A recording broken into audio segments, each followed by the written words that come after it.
Hello friend, good morning. কেমন আছো তোমরা সবাই?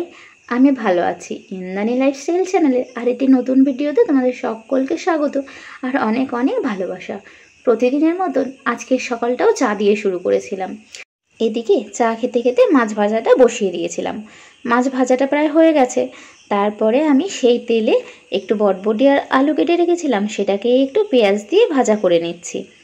আজ রান্না হচ্ছে বটবটি আলু পেঁয়াজ দিয়ে ভাজা। আর এদিকে একটু মাছের ঝোল করবো বলে আলুটাকে প্রথমে ভেজে নিয়েছি, তারপরে উচ্ছে দিয়ে সমস্ত মশলা মানে আদা জিরে আর কাঁচা লঙ্কা সেটাকে ভালো রকমভাবে কষিয়ে নিয়েছি। এবার এটাতে দিয়ে দেবো একটু গরম জল। এই যে দেখুন, গরম জল প্রায় হয়ে গেছে। যে কোনো তরকারিতেই গরম জল দিলে তরকারির কিন্তু একটা আলাদা রকম টেস্ট হয়। আর এদিকে আমি ভাজাটা বসিয়ে দিয়েছিলাম, সেটা কিন্তু প্রায় হয়ে গেছে। এবার ভাজাটাকে আমি নামিয়ে নেব। উচ্ছে আলুর তরকারি আমি কিন্তু 2 সোমবারে রান্না করি, কিন্তু আজকে 1 সোমবারে রান্না করেছি বলে একদম তাড়াতাড়ি হয়ে গেছে। এই দেখুন, একটু আগেই তরকারিটা নামিয়েছি, একদম গরম গরম, এখনও কিন্তু তরকারি থেকে ধোঁয়া উঠছে। তরকারিটা কিন্তু খেতে বেশ ভালোই হয়েছিল। আর এদিকে ছেলের খাওয়ার টাইম হয়ে গেছিলো, তাই এই জন্য একটু ডিম সিদ্ধটাকে মাখিয়ে নিয়েছিলাম, সেটাই ওকে খাইয়ে দিচ্ছি। ডিম সিদ্ধটা কিন্তু খেতে বেশ ভালোবাসে, একটু যদি দিতে দেরি হয় ছেলে আমার রেগে একদম ফায়ার। আর ওদিকে বড়মশাই খেয়ে কখন অফিসে চলে গেছে। আর দেখছেন এদিকে কিন্তু একদম কারেন্ট নেই, প্রচুর পরিমাণে লোডশেডিং। সকাল থেকে এখনো পর্যন্ত লোডশেডিং, প্রায় কি বলবো 11টা বাজতে চললো। রাত্রে একটু কারেন্ট ছিল, ভোর হতে না হতেই কারেন্ট চলে গেছে, এখনো পর্যন্ত কারেন্টটা আসেনি। আর ছেলেটা এতটা বিরক্ত করছে সেটা আর বলার কথা নয়। গরমে ওরও কষ্ট হচ্ছে প্রচণ্ড। আপনাদের ওখানে কোথায় কোথায় বৃষ্টি হচ্ছে একটু বলবেন তো? এই বৃষ্টির জন্যই কারেন্টটা নেই, জানেন। এত পরিমাণে বৃষ্টি হচ্ছে যে ভিডিওতে ওই বৃষ্টির আওয়াজটা শোনা যাচ্ছিল, তার জন্য একটু ক্ষমা করে দেবেন, কষ্ট করে একটু শুনে নেবেন কিন্তু। আর এদিকে দেখুন, প্রেশার কুকারে ডাল নিয়ে নিয়েছি, ছেলের জন্য একটু সিদ্ধ ভাত করব। মানে ডাল, চাল, একটু আলু, পেঁপে আর একটু সর্ষের তেল, নুন আর হলুদ দিয়ে প্রেশার কুকারে বসিয়ে দিয়েছিলাম। গরম গরম ওকে এইভাবে সিদ্ধ ভাতটা খাওয়াবো। আর ওদিকে একটু মাছ ভাজা। চেষ্টা করি এক এক দিন এক এক রকম পদ্ধতিতে খাওয়ানো, যাতে ওর মুখের স্বাদটাও ভালো থাকে আরও খেতেও ভালোবাসে। এদিকে ছেলের খিচুড়িটা তো বসিয়ে দিয়েছি, এই যে। আর এদিকে দেখুন, এখন অনেকটা বাসন পড়ে রয়েছে, মানে অনেকটা না, অল্প কয়েকটা বাসন রয়েছে। আর এদিকে এই যে কারেন্ট নেই, বুঝতেই পারছেন অন্ধকারের মধ্যে ভিডিও করছি, জানি আপনাদের দেখতে অসুবিধা হবে, তাই বারবার বলছি একটু কষ্ট করে আমার ভিডিওটা একটু দেখে নেবেন। চলুন বাদ বাকি কাজগুলো করে নিই। এই দেখুন, আজকে ডিম শেষ হয়ে গেছে, বড়মশাইকে বলেছিলাম ডিম আনতে, সেটাই নিয়ে এসছে। সেটা এখন ফ্রিজে রেখে দেবো। গোছানো হয়ে গেছে।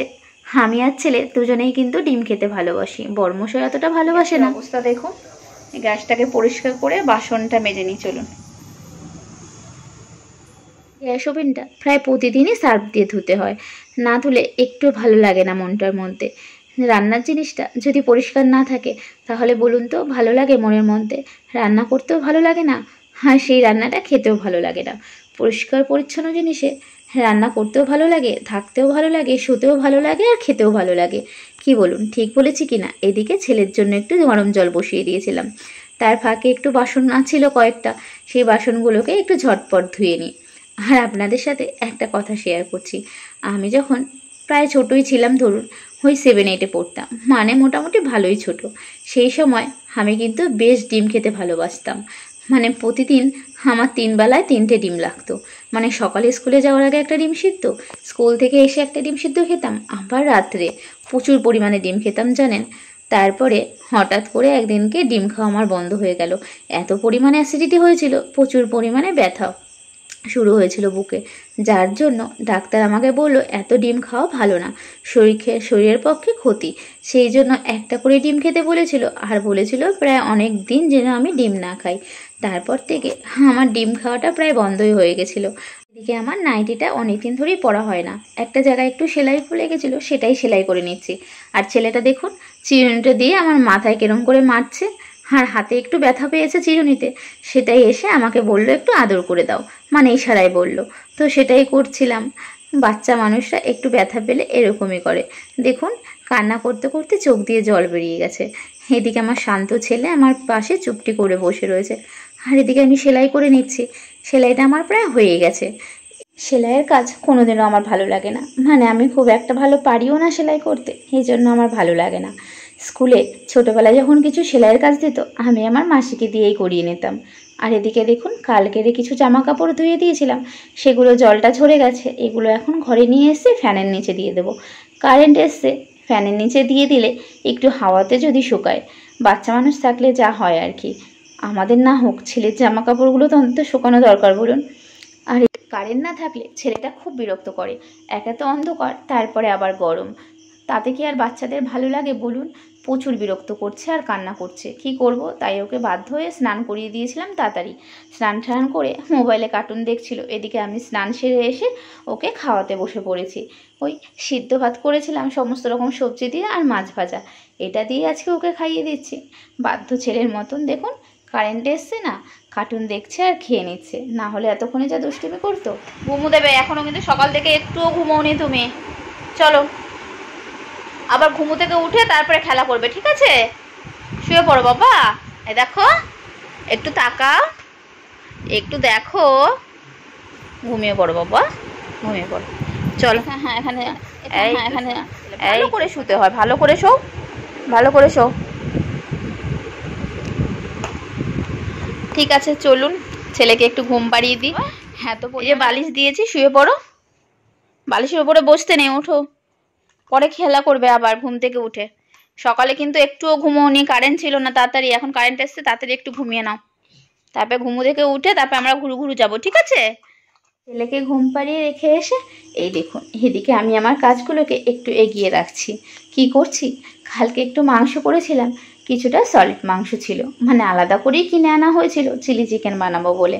প্রথমে ভেবেছিলাম যে পকোড়াই করব, কারণ এদিকে বৃষ্টি হচ্ছে, পকোড়া খেতে বেশ ভালোই লাগবে দুধ চায়ের সঙ্গে, কিন্তু প্রোগ্রামটা ক্যান্সেল করে চিলি চিকেন বানাচ্ছি, রুটি দিয়ে হয়ে যাবে রাত্রিবেলা, এই জন্য সেটাকে সমস্ত মশলা দিয়ে ম্যারিনেট করে আমি ফ্রিজে রেখে দিয়েছিলাম। আর এইদিকে দেখুন এই যে সমস্ত রকম জিনিস, মানে অল্প একটু ক্যাপসিকাম ছিল একদম ছোট, তার মধ্যে প্রায় অনেকটাই নষ্ট হয়ে গেছিলো, একটু কেটে বাদ দিয়ে কিছুটা পরিমাণ রেখে দিয়েছি। আর পেঁয়াজ, আদা, রসুন, লঙ্কা সমস্তটা কুচি করে কেটে নিয়েছিলাম। এদিকে দেখুন আমি চিকেনটা ম্যারিনেশন করে রেখেছিলাম, সেটা ফ্রিজ থেকে বার করে আমি কর্নফ্লাওয়ার দিয়ে মাখিয়ে রেখেছি। এগুলোকে আমি বড়া ভেজে নেব। বড়াটা তো মোটামুটি ভাজা হয়ে গেছে, সেই তেলে আমি একটু রসুন দিয়ে দিচ্ছি। তারপরে যেগুলো কেটে রেখেছিলাম, মানে পেঁয়াজ আর ক্যাপসিকাম চাকচাক করে, ওগুলোকে একটু হালকা ভেজে নেব। শ্যালো ফ্রাই হয়ে গেলে সেগুলোর মধ্যে দিয়ে দেবো সমস্ত রকম সস, মানে টমেটো, চিলি আর একটু সয়া সস, ভালো করে জ্বালিয়ে নেব। তারপরে যেভাবে আপনারা তো জানেন চিলি চিকেন রান্না করতে হয়, সেভাবেই রান্না করে নিচ্ছি। এই দেখুন ফ্রাই কিন্তু হয়েই গেছে, তবে একটা কিন্তু ভুল হয়ে গেছে, একটু বেশি পরিমাণে কর্নফ্লাওয়ারটা গুলিয়ে দিয়ে দিয়েছিলাম, অতিরিক্ত ঝোলটা গাঢ় হয়ে গেছে। দেখুন খেতে সেমন একটা ভালো হয়নি, এর আগে একদিন করেছিলাম, সেদিন কিন্তু বেশ ভালোই হয়েছে, একটু বেশি গাঢ় হয়ে গেছে বলে খেতে অতটা ভালো হয়নি। তবুও কী করব, রান্না করেছি, খেতে তো হবেই, মানুষ মাত্রেই ভুল হয়। যাই হোক, তবুও কী করব বলুন, এটা দিয়েই আজকে রাতে ডিনারটা সেরে নিতে হবে। এই দেখুন চিলি চিকেনটা নামিয়ে নিয়েছি, বললাম না ঝোলটা প্রচণ্ড পরিমাণে গাঢ় হয়ে গেছে। আর এদিকে আমার বড়মশাই আজকে রুটিটা ভেজে দিচ্ছে, কারণ আমার আঙুলে প্রচুর পরিমাণে ব্যথা লেগেছিল, রুটিটা বেলতে পারছিলাম না। জানেন অনেকে বলে না মেয়েরা নাকি লক্ষ্মী হলে তবেই নাকি সংসারে সুখ আসে, আমার কিন্তু এটা মনে হয় না। স্বামী স্ত্রী যদি দুজনের পাশে সুখে দুঃখে থাকে সব সময়, তাহলে একটা সংসার পরিপূর্ণভাবে সুখের হয়। আমার কিন্তু সব সময় এটাই মনে হয়। একা একটা মানুষ কতক্ষণ একটা সংসারটাকে টিকিয়ে রাখবে বলুন তো, দুজনা পাশে থাকলে তবেই না সেই সংসারটা ভালোবাসায় পরিপূর্ণ থাকবে। যাই হোক, এদিকে আমার বড়মশাই রুটি ভাজতে থাকুক। আর আপনাদের কি মনে হয় একটু কমেন্ট করে জানাবেন কিন্তু। আজকের মতন ভিডিওটি আমি এখানেই শেষ করছি। ভিডিওটি যদি কোথাও দেখে আপনাদের ভালো লেগে থাকে তাহলে কিন্তু অবশ্যই আমার চ্যানেলটিকে সাবস্ক্রাইব করে দেবেন, আর লাইক কমেন্ট শেয়ার করে আপনারা আমার পাশে থাকবেন। আপনারা সকলে সুস্থ থাকবেন আর ভালো থাকবেন।